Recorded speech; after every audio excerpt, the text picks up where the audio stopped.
Hello, guys. So, who out there has ever been in a situation where you have a beer, but you have no beer opener?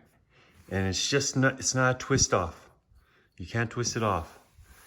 So, let's say today we're on campus at a university, or you're at the library, something like that.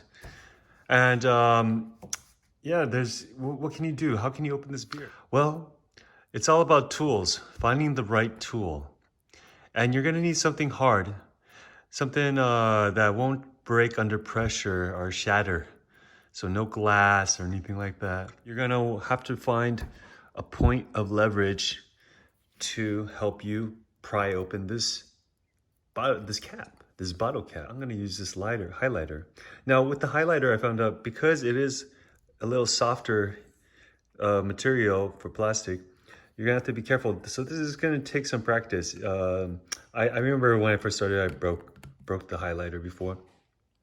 What you're gonna wanna do is you pretend this is a seesaw, and then like a seesaw, like with two kids on it.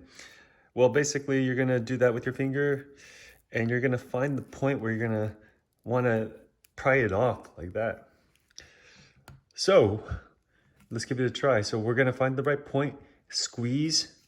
This hand squeezes. This squeezes your index finger squeezes the highlighter. And basically you can find the right point and you pop it off. There we go. So that is how you open a beer bottle without a bottle opener. Cheers.